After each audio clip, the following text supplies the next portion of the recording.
Hello everybody and welcome to FMX 2022. My name is Anna-Katharina Brinkschulte and I'm the head of the subject area of interactive media at Filmakademie's Animationsinstitut.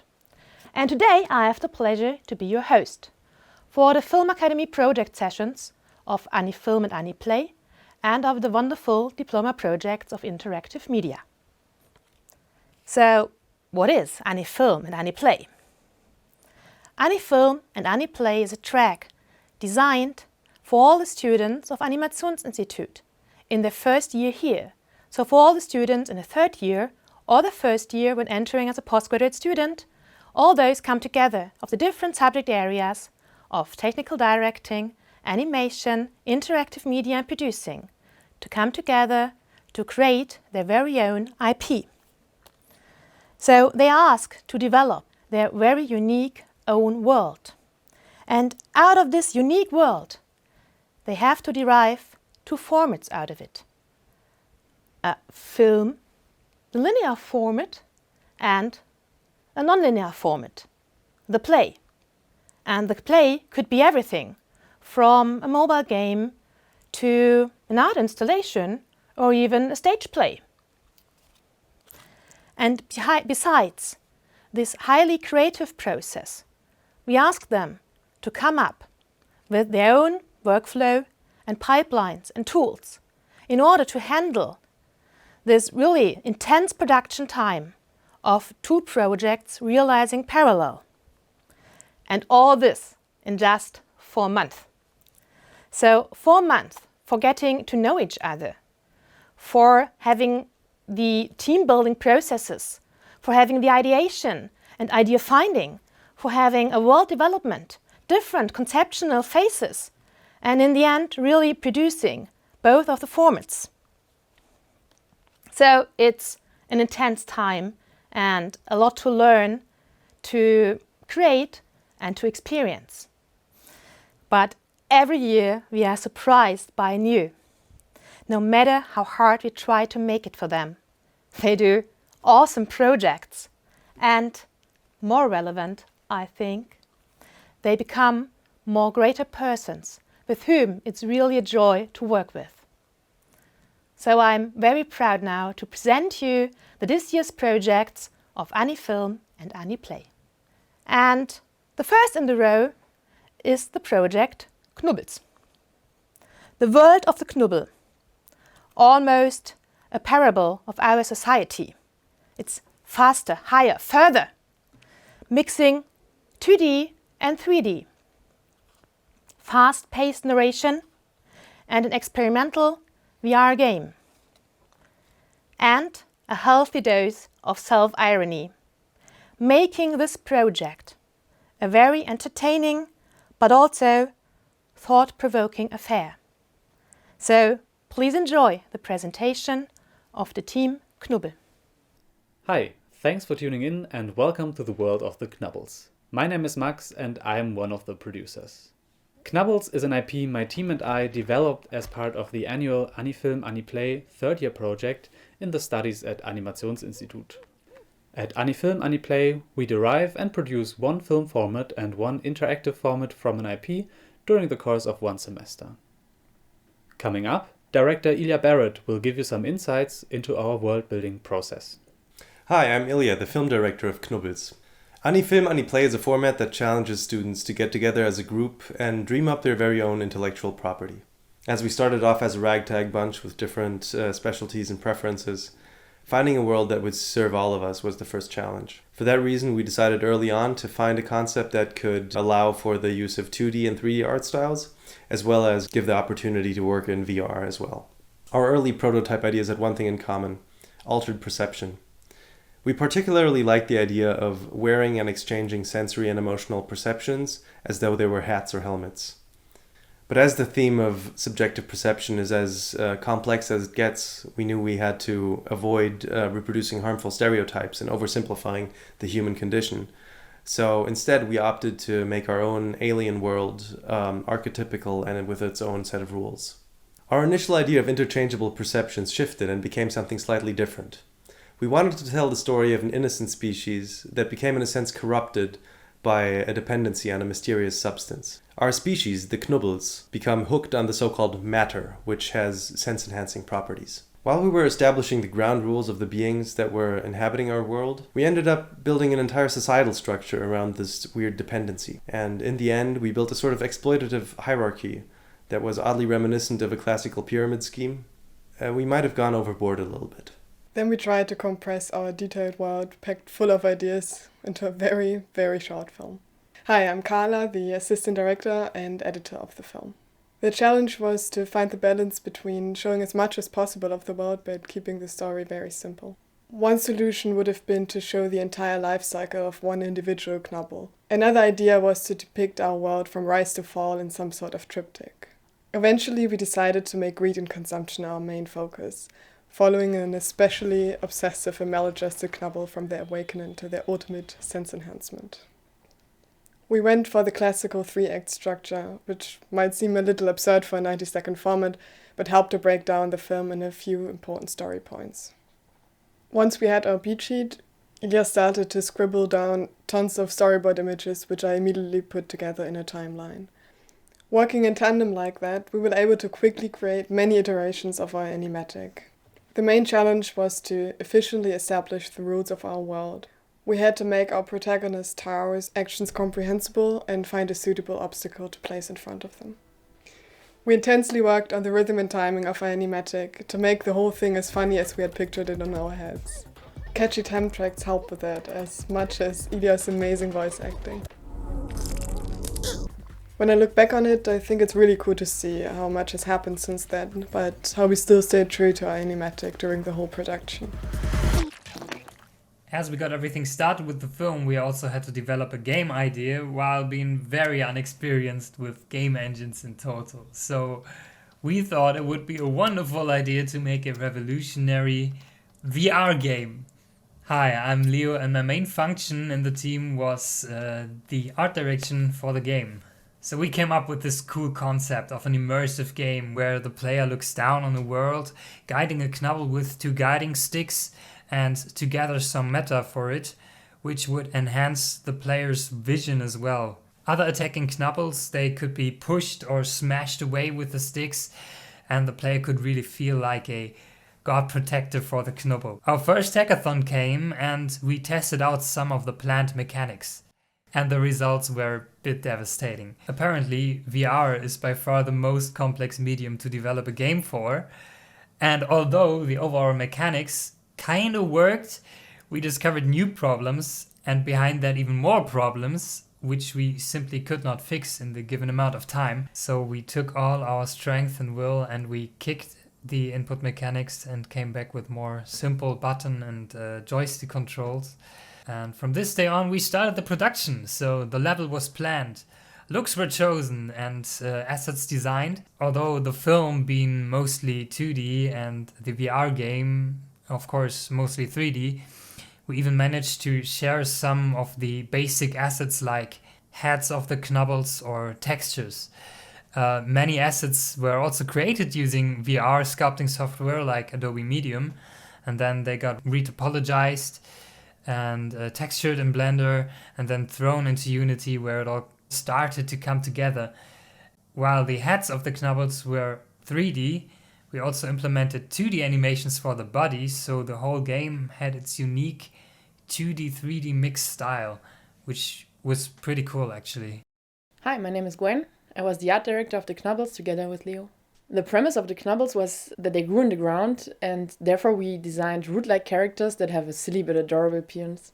Before they get their first taste of the matter, they know nothing of the world and they merely exist and mind their own business. Once they get their first drip of matter, they start amassing ridiculous amounts onto their own head until they get so big that they need helpers to keep it upright.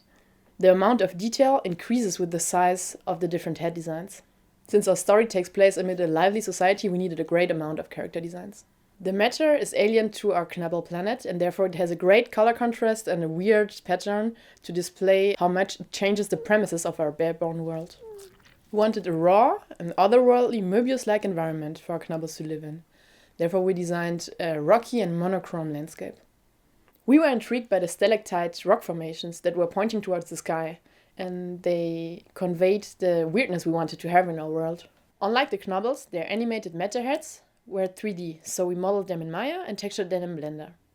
For the static ones in the background, we drew them by hand for efficiency reasons. Nevertheless, they had to match the foreground 3D heads. So we achieved that rendering piles of 3D primitives and added face features and further details. For the sense enhancement, we had early concepts that gave an idea of the trippiness we were aiming for. Since this was the freest part of the film, we planned nothing more and just had these loose drafts until the very end of the animation process, when we could identify the best with these lunatic Knubbels right at the end of crunch time. Right when we needed it, a broken Photoshop file provided us with the perfect glitches we were looking for. Der Film macht sich für uns selber fertig. So we took that offering and integrated these in the shots. So for the sense enhancements in the game, we used a bunch of post-processing effects in Unity while also adjusting the player height, the point of view. So the bigger the Knubbel's head gets, the more overview the player has over the scene. I think it's clear to say we brutally underestimated the amount of work needed to even realizing a tiny bit of our first planned game. So in the end we managed to create a playable prototype of a game, still missing some features and also in need of technical and visual fine-tuning maybe. But it turned out to be very fun to play, and that's, I guess, the main success. Having decided to combine 2D animation with 3D elements, we had to find a suitable workflow. It was very important for us to easily animate the characters side by side with the heads without having to switch between programs. After first testing out Blender and its grease pencil tool, which had many great features, we still decided to go in another direction, because for a team with the most experience in 2D animation, learning a new 3D software seemed to complicate our production process. We finally decided to use Toon Boom Harmony, which had all the qualities of a classic 2D animation program, with the additional features of importing and keyframe animating 3D objects. The first steps of rough animating the shots were pretty straightforward. Our goal was to, even though the body and the head had a different look, still convey the illusion of one continuous animation. The real challenge began when the 3D heads had to be incorporated into the animation. Passt es hier nach hinten und vorne nicht mit den Köpfen und der. While that worked pretty well for shots with one or two individual heads, as soon as there were any kind of interactions, the limited 3D space and view made the animation very tricky and time-consuming. Ja, scheiße. But Toon Boom, giving us the opportunity to animate 3D and 2D side by side, helped us to bridge the stylistic gap between both parts.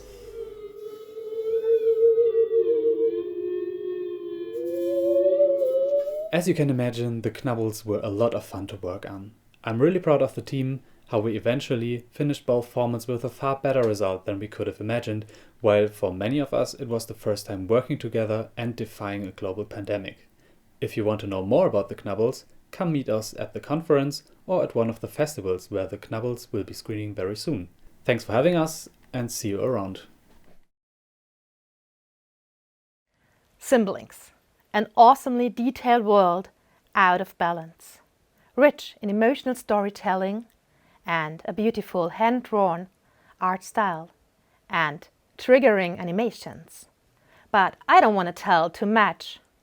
Please enjoy yourself and get on a journey with a lovely symboling. A symboling, a symbiosis, a faithful symbiosis of a mushroom and a chestnut. Enjoy the presentation of the next presenting team.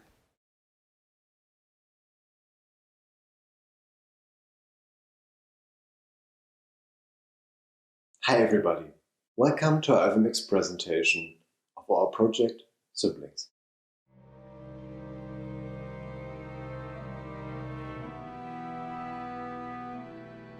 So, Siblings is a story that takes place in a dystopian world without humans or animals.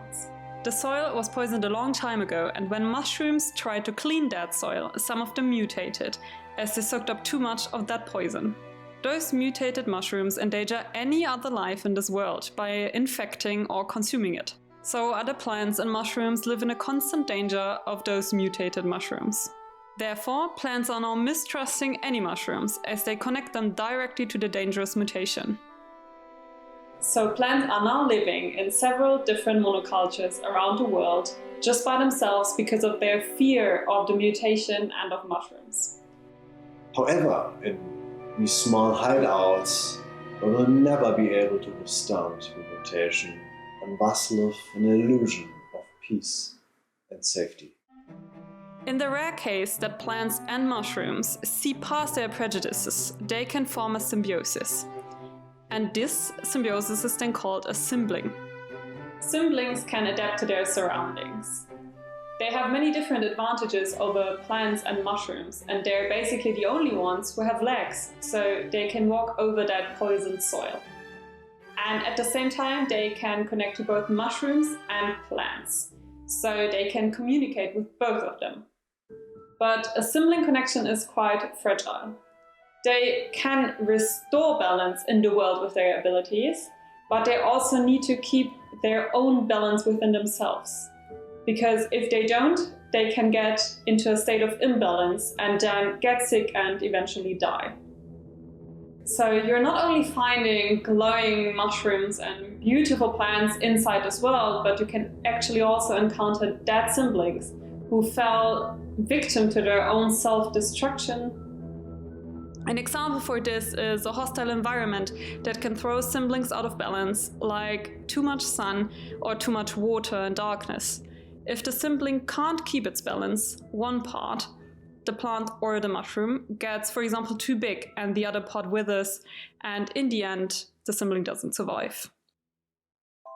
Our film is a 2D animated short film. Its story tries to condense the many different aspects of our world and asks the essential questions, like our main question about the symbling finding its place in its world, and shows a possibility for different answers. Because of our fantastic animators and our wonderful art director, we completed the film in a very short time. We also had the luck to record with a real orchestra, because music recorded by live musicians is always on another level.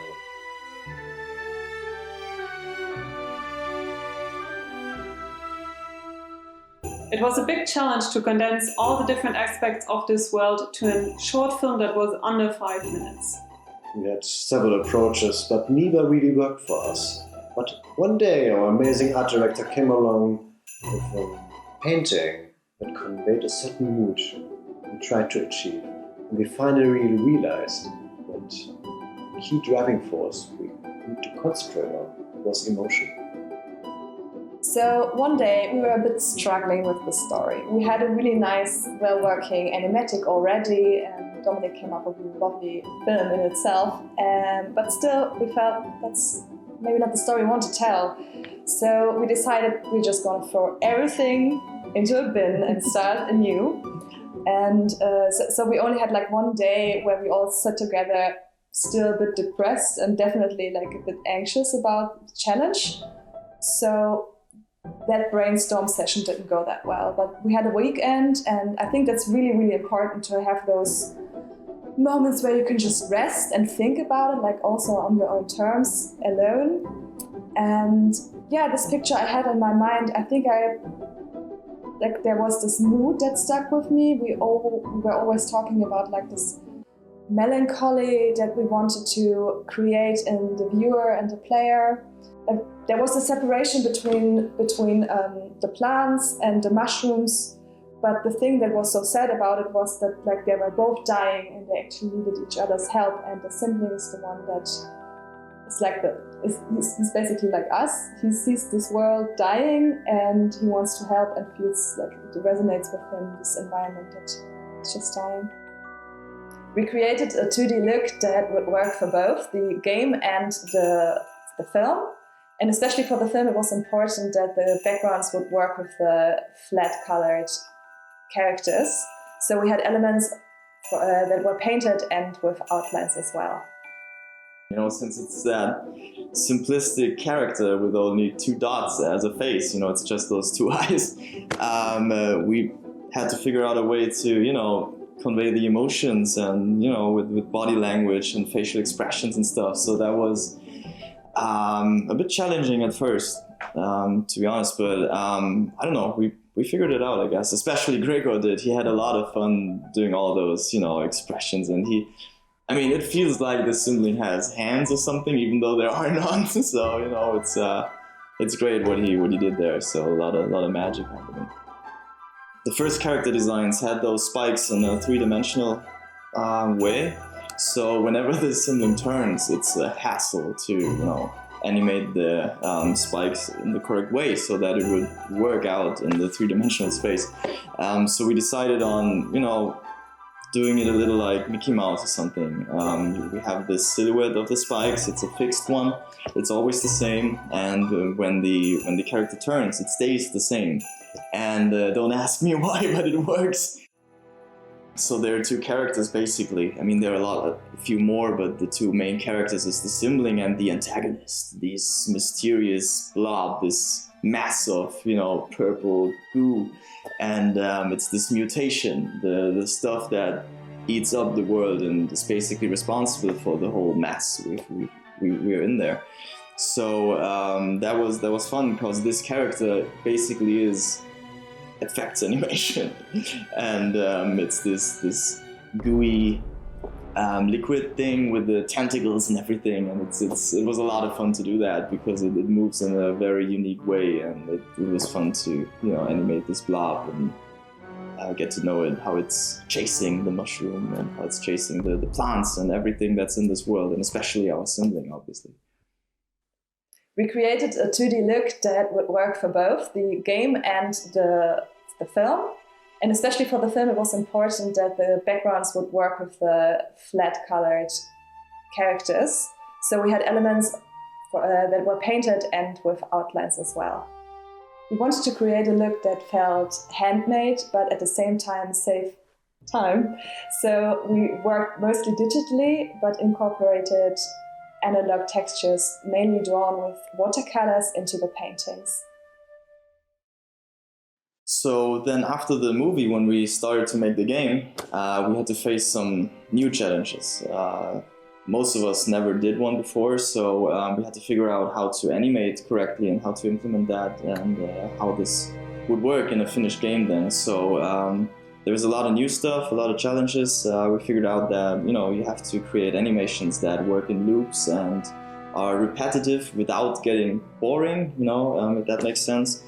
So you have all those different animations. You have the walks and jumps and crouches and all these different kind of things you're used to do in a game.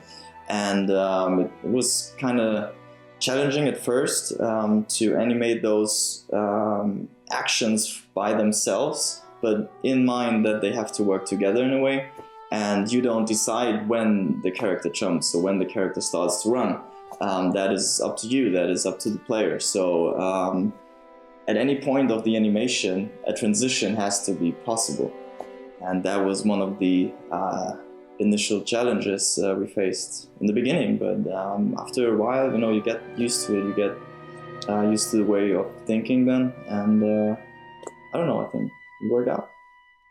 For the game, we mostly worked with outlined elements so that they would easily be separated from one another. And the main part of the backgrounds was to just come up with lots of different versions of the same element. So we painted everything mostly in black and white and colored it in Unity, also adding different shaders for light and stuff like that. So there was a lot of back and forth between Caroline and me, and at some point we just figured out how it works then. So at the beginning we had a few tries and errors, obviously, but I think we figured out how to do it. So she got the animations exactly as she needed them, and she could implement them in the game the way she wanted them to work, and it luckily did. So now you can play the game.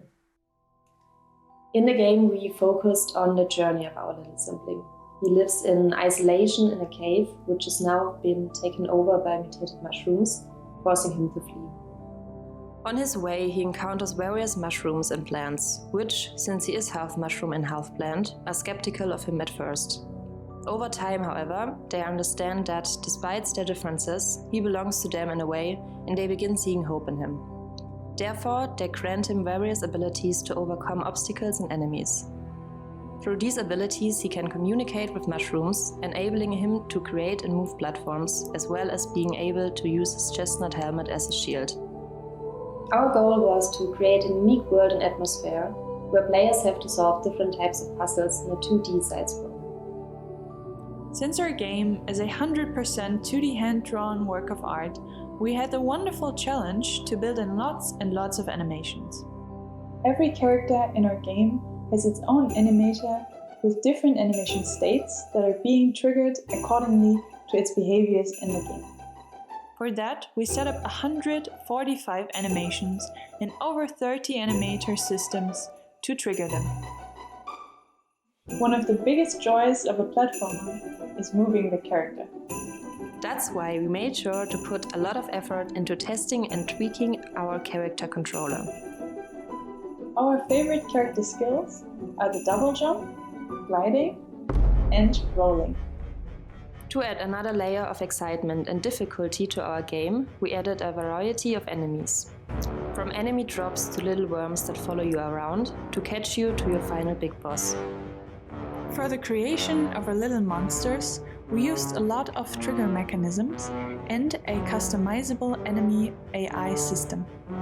In the last 2 levels, you can even roll over them and enjoy your revenge. The communication system between player and mushrooms was our main game mechanic to solve puzzles and create new platform elements to jump and run on. It also establishes the strong bond our character has to the world around him and his fellow good mushroom friends. Since it was a very unique feature, we had to write it entirely from scratch. Uniting an interesting functionality with a lot of beautiful animations from our art department, it has become one of our favorite parts of the game. There are 10 unique systems with their own mushroom animations. We learned that it is really important to work as a team together, to grow together as a team, and really listen to the other departments. And then in the end, everything comes together really nicely, and it was a great experience overall.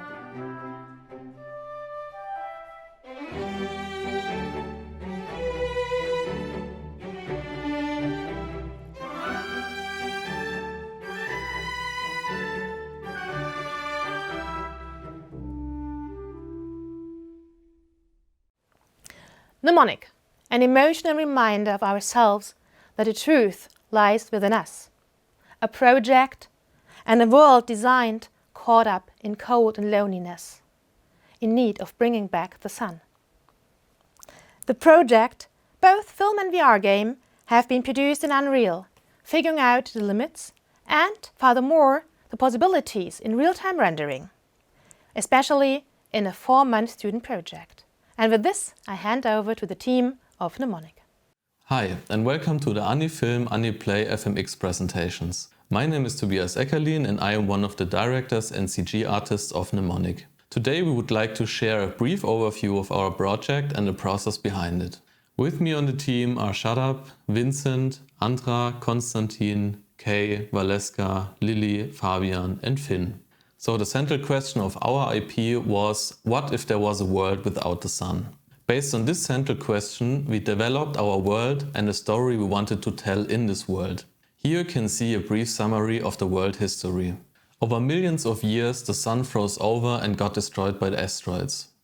The sun broke apart and a few pieces fell on Earth. Without the sun, life on Earth drastically changed. Humans and creatures had to adapt to this cold, dark world. Although there's still something left from the past world, the sunstones that fell on Earth, and they help to keep all past memories protected and hidden. But what happens when you can't keep protecting them anymore? Creating the IP and everything around it was a very challenging task, especially in the AniFilm, AniPlay project frame. We come together as a team and have to create everything from scratch. Because of this process, we tried to have something in the story everyone at the team could relate to. As you can see here, we had quite a few iterations on the content until the actual production started in January. The iterations are also visible in the key visual development. Here you can see how the key visual changed within 2D and 3D concept arts. We ended up with this as our final key visual, which defined the mood and style of the project. So let's talk about the film. The logline of the film is following. A creature is living in a dark and cold world after the sun had exploded. He is constantly holding onto a piece of the sun that emits light.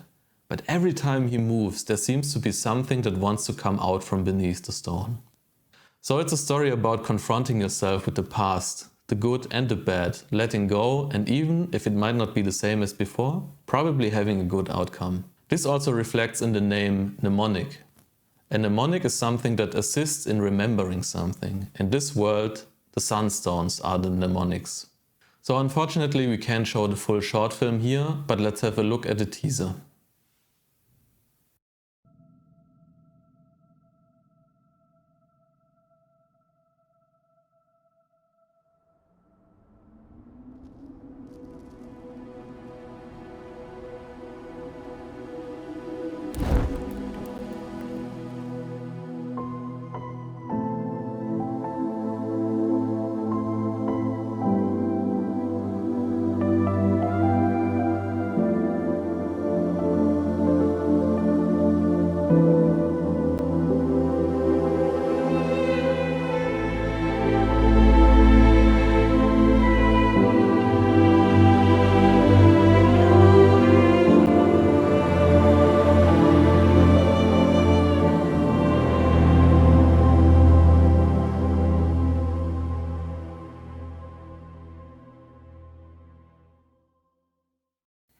Hi, my name is Lily and I'm the 3D animator of Mnemonic.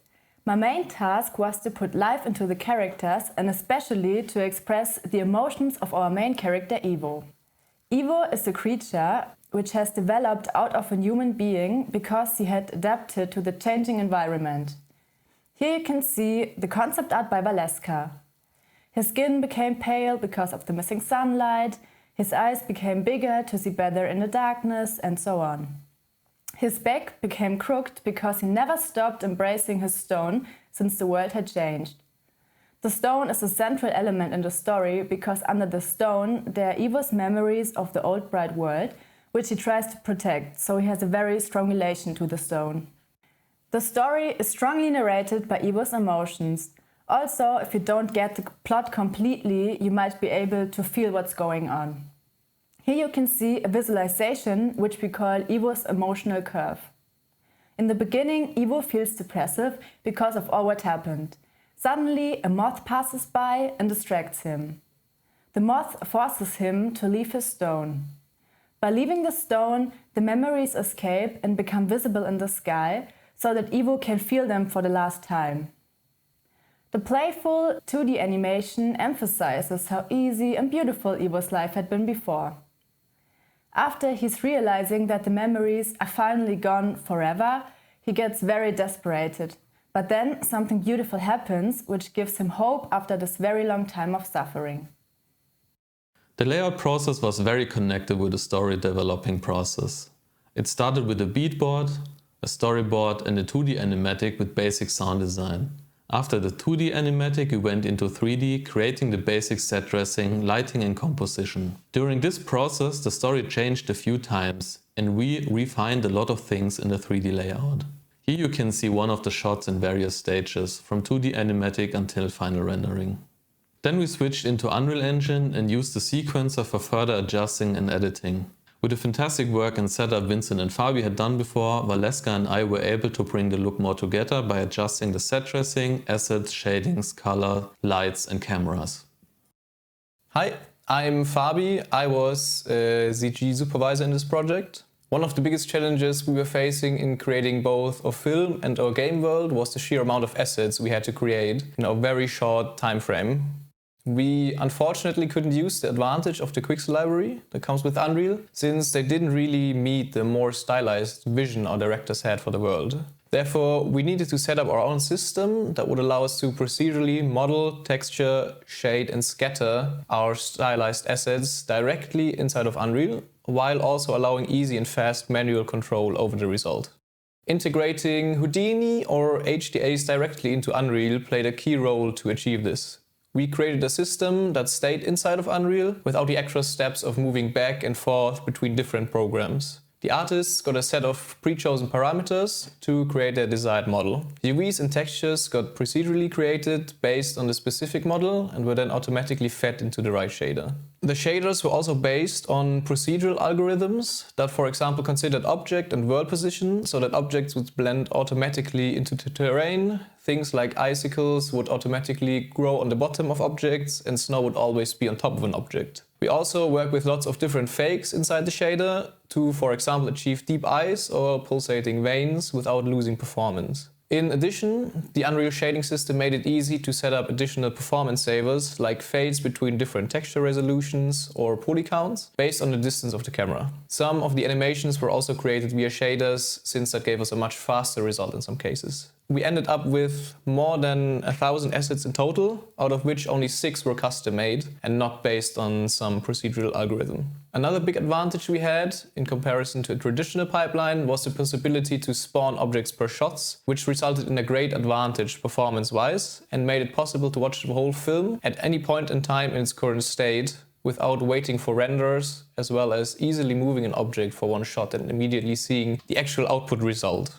We also set ourselves the goal to get our final result directly out of Unreal and to skip comp completely. And since our final render time was only 6 seconds per frame, we could make changes almost until the last second. While there were obviously also a lot of limitations that came with working in a real-time engine instead of an offline renderer, we probably wouldn't have been able to finish a project like this using a more traditional pipeline given our time frame. Going almost fully procedural with our Unreal Houdini combination and exploiting many traditional game features inside of Unreal saved us a lot of valuable time. One big advantage we had was that the look we were shooting for was definitely achievable with ray tracing in real time. It would have been a very different story if we would have tried to work with, for example, actual skin or hair. We shaped our film to fit into an Unreal pipeline, which is something you can't do in every project, but if you can, you definitely should.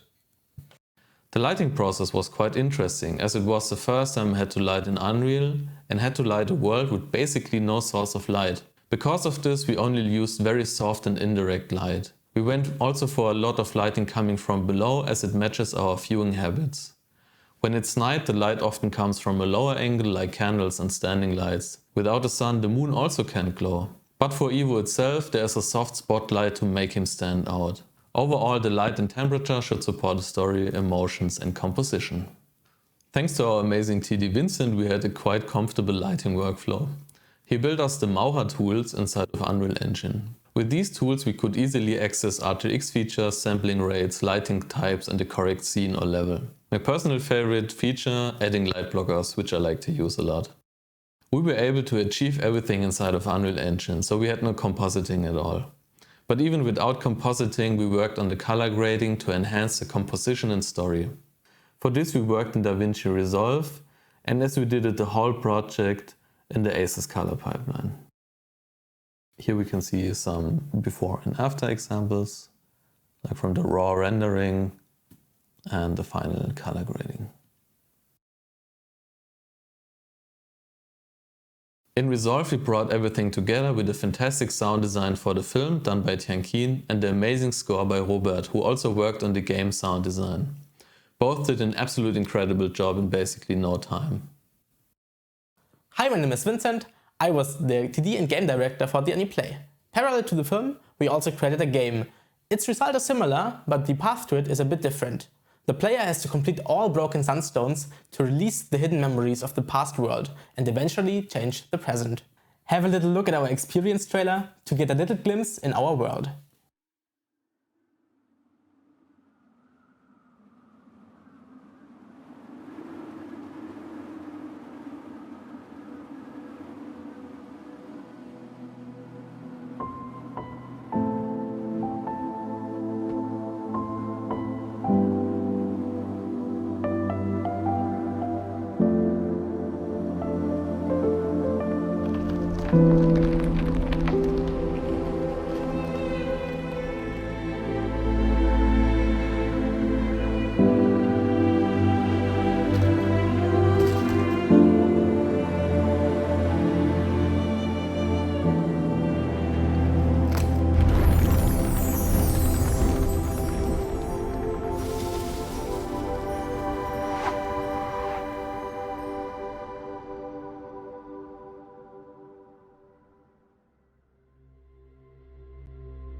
We created a 10 to 15 minutes room-scale puzzle game in VR.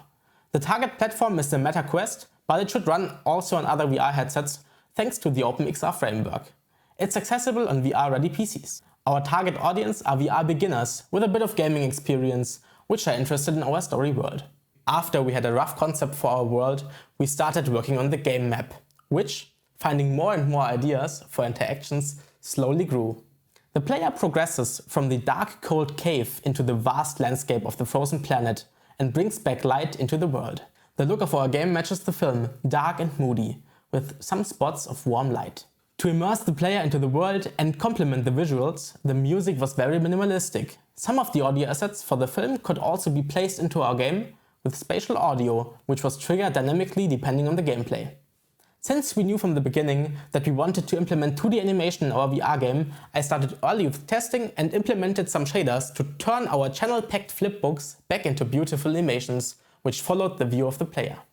The core mechanics are easy to understand and largely physics-based, so you have natural interactions with the world. A lot of time has gone into tweaking the systems and aiding the player to find and combine pieces of the broken sun. Since I had a lot of mechanics to implement, I decided for the ease of use and rapid prototyping abilities of blueprints, which turned to be the building blocks of our level design tools. To keep track of our project, to be able to log files and go back to old versions, we decided for a version control system. After some consideration, we decided to use Perforce for its good integration to Unreal and its binary handling abilities. A lot of our assets and blueprints, like the ice rocks, plant growing system, or the glowing rain, could be interchanged, so we could rapidly fill our world. So the progress in the film development meant also progress in the game development. In conclusion, I would say making a film and game in Unreal Engine opens a lot of possibilities.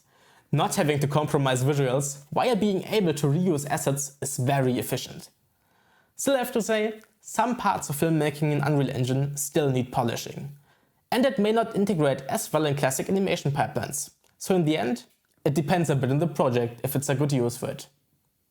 Thank you for listening and watching our talk, and have a lot of fun with the rest of the FMX. Now, jumping 2 years into future. From the first year at Animationsinstitut to the very last, the diploma year. There's still a lot to learn, to create and to experience. And I guess this is a lifetime story. You never know what the future comes up with, or what kind of new media formats are going to be created in 30 years from now on.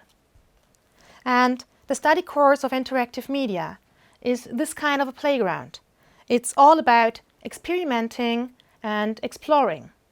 Exploring different media formats to gain an open mind and a self-confidence on your personal, individual, experience design language. And throughout this 2.5 years of postgraduate studies, you learn how to design, plan and produce interactive media experiences, like games or VR, AR, XR or art installations. The focus is hereby always on the social and playful interaction of the user with the possibilities offered by media. And therefore it's a pleasure to introduce you to the upcoming projects and teams. The World of Gra is a beautiful, atmospheric and poetic design project. Enjoy the journey the students, Clara Deitmar and Julius Donsel will take you on for the next 10 minutes.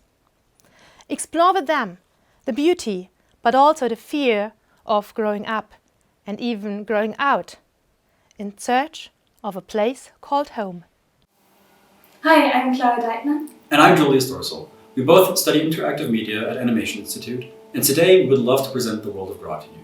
The World of Gra is a world-building project we have been working on during our studies, and it has grown to be a vast story universe, with multiple format prototypes that we would also love to show today. The World of Gra is an abstract, emotional universe filled with tiny planets, stars and suns, glowing lamps that sprout and grow, and weird little contemplative beings. It came from the young adult experience of outgrowing a childhood home. The fear of change and the desire to find a place in this world where not only the world around us is gripped by constant change, but where we too change all of the time. The World of Gra is a world full of beings that all have one big problem. They actually physically grow and grow and grow and grow, and everywhere they go, sooner or later, they will have outgrown that place too, still on the search of a place of belonging. The law of the world is simple and quickly told. The universe itself is a gigantic being called Gra, and Gra was unimaginably tired. It curled up around itself, fell into a deep slumber, and on its surface, made of time and space, billions of stars and planets just came into existence. And on these planets, little eggs burst to the surface. They hatch, and tiny little beings share the tiny little planet. But they grow, and they grow, and they grow, and are soon too big to stay.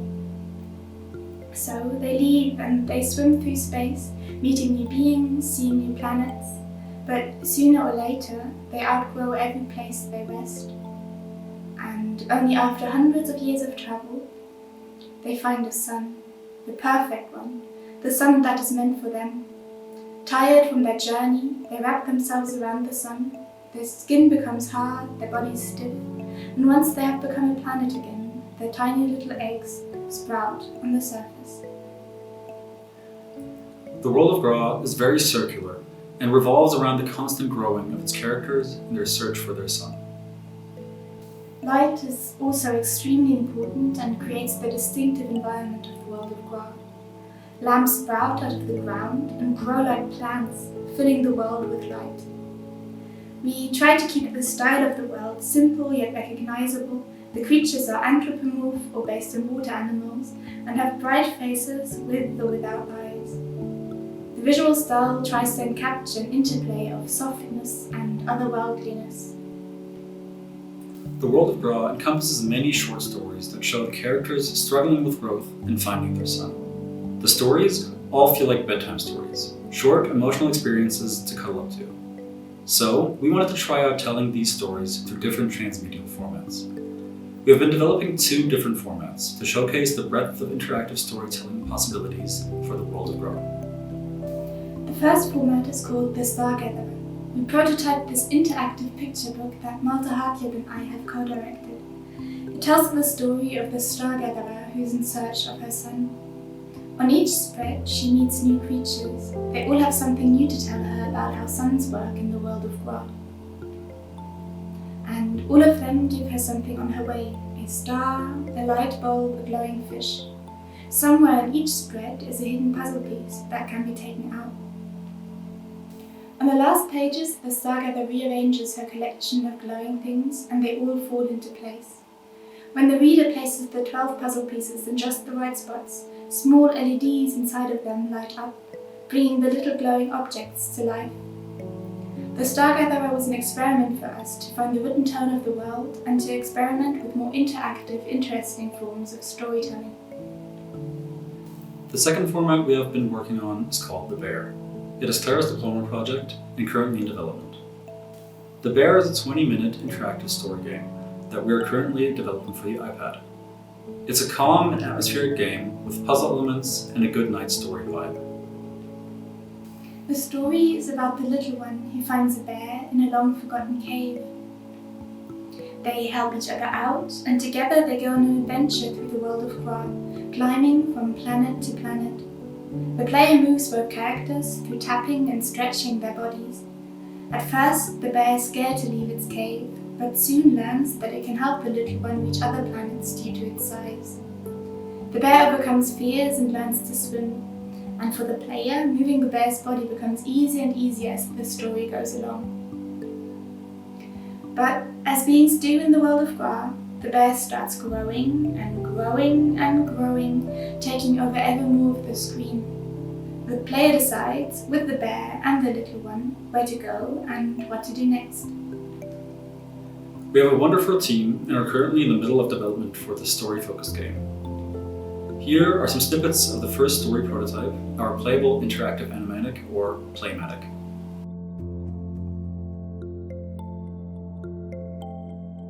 We're developing the game in Unity and are using a mix of 2D frame-by-frame animations and game physics to make the characters move through the world. That was a bit about the Bear, the project we're currently working on, but the World of Gra holds space for many other characters and stories. Some have been sketched out as little vignettes that might appear as side characters in the formats already in development. Others have potential to be told in formats of their own. What ties all of the stories together is this feeling of slightly melancholic yet wholesome warmth. We are trying to make storytelling formats that are calming and atmospheric and fit into a place of more emotional, deeper reflection. For us, this space exists just before bedtime, and we think that there's something really interesting about digital media at bedtime. Digital media has changed the idea of bedtime for all of us, from Generation X to the youngest among us. Every shorter and optimized content has messed with our attention spans, at least ours. Sitting with our own thoughts and emotions just before bed has become uncomfortable, and we are quick to reach for our small, bright blue screens. We asked ourselves if digital bedtime stories can help adults and kids alike reconnect to the intimate, emotional space that exists just before falling asleep. Digital media is part of our nighttime routines, but maybe we can use this medium differently.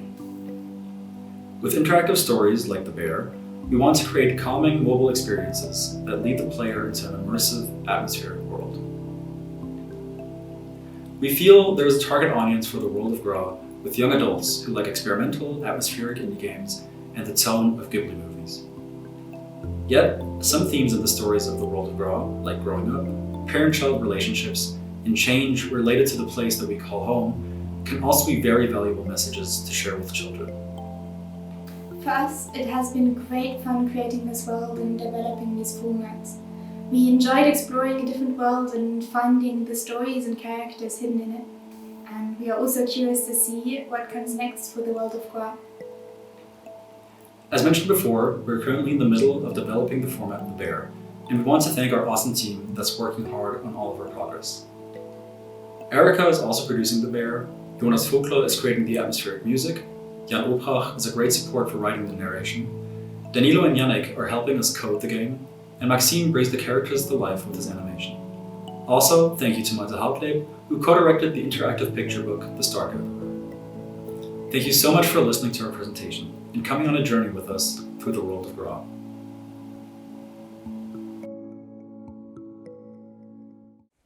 Poetic, atmospheric and sonorous, it continues. With the installation, Schwebepunkte. Schwebepunkte literally stops time. You really experience the here and now in order to drift up with your very own thoughts. An installation that appeals for its simplicity. The technical complexity is noticeable but not really visible. So therefore, Clara Deitmar and Malte Hartleb will show up more of the technical toolbox in their presentation. At least a little bit. So, enjoy! Hello, I'm Malte Hartleb. And I'm Clara Deitmar. And today we would like to present to you our interactive installation called Schwebepunkte. Schwebepunkte is an immersive collective experience. In a large empty room hang 7 interactive swings. The audience is invited to sit, swing and play. The swings detect movement and play sounds reacting to the actions of the visitors. If users start swinging together, these sounds merge into one another, creating a musical composition. That sets the entire room into vibration. Today we would love to share the process of creating this installation with you. The starting point of the creative process was the space we were creating for. The room is part of an abandoned factory site in the heart of Ludwigsburg called the Frank Areal. This lost space has been empty since 2018 and used to house a production site for coffee substitute made from chicory. The factory buildings are located directly behind the train station in Ludwigsburg. They were accessible for the first time to the public during the Neuland Festival, where we exhibited our installation. The Academy of Performing Arts and the Animationsinstitut organized a workshop for directing, acting and interactive media students to come together and creatively fill the space during the festival. We created interactive and performative experiences that led the visitors on a spiritual tour through the history and former use of the space.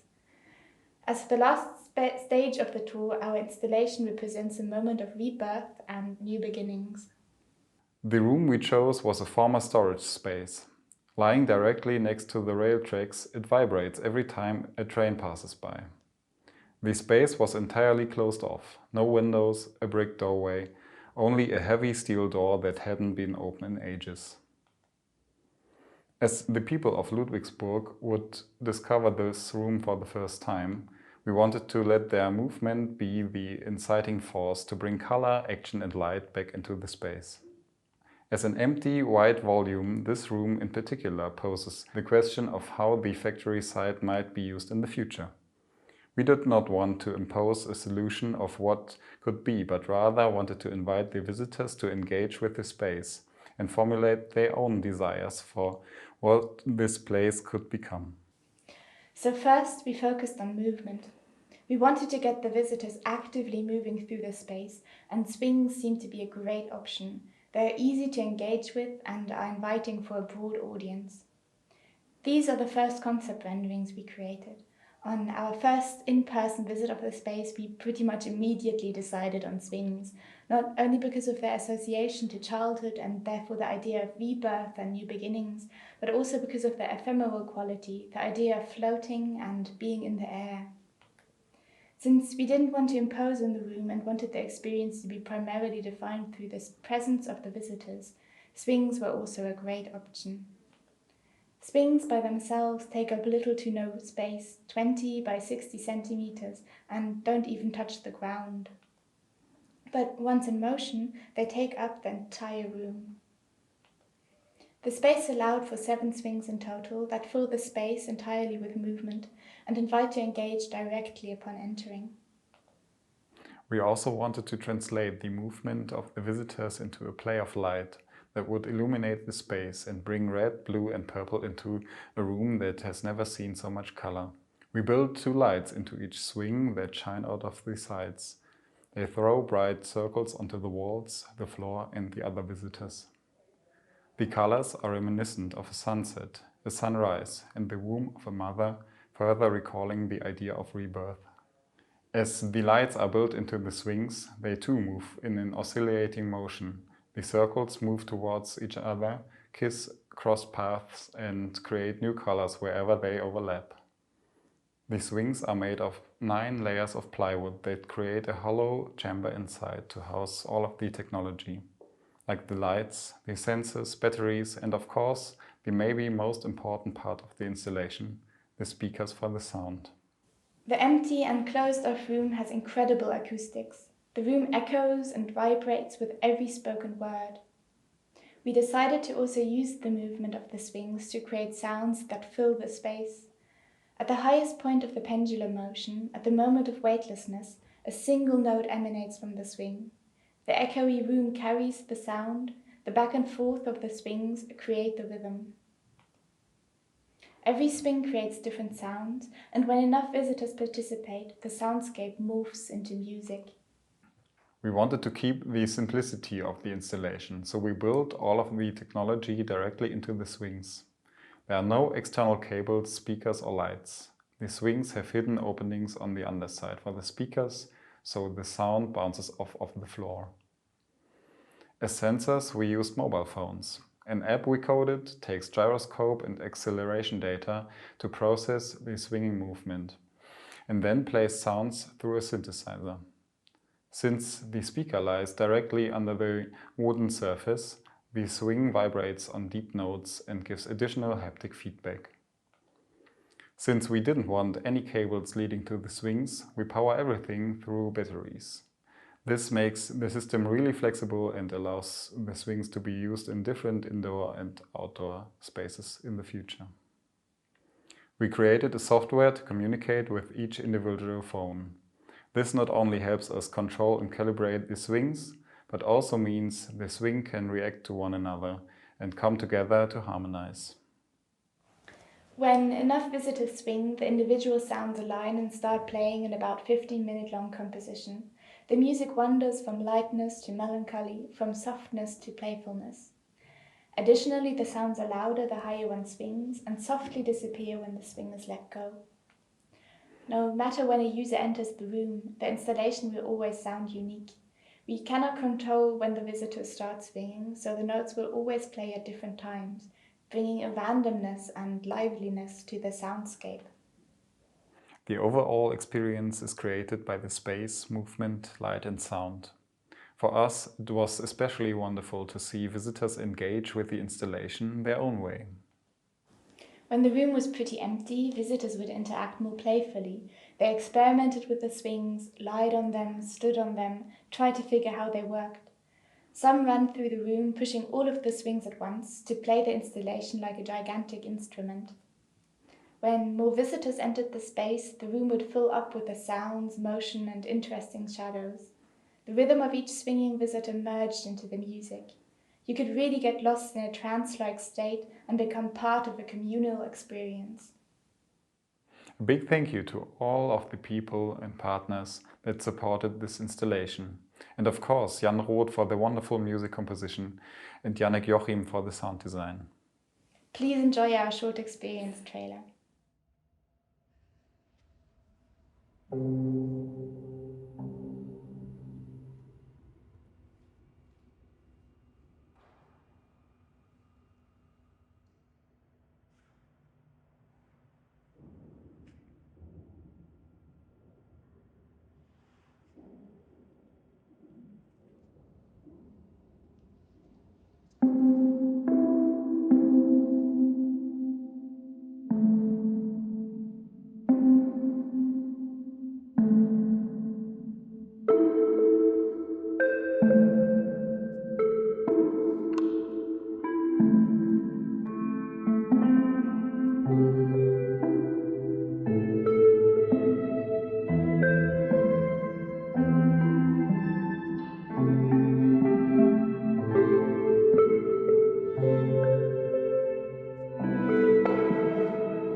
Thanks to all the lovely teams for the wonderful presentations.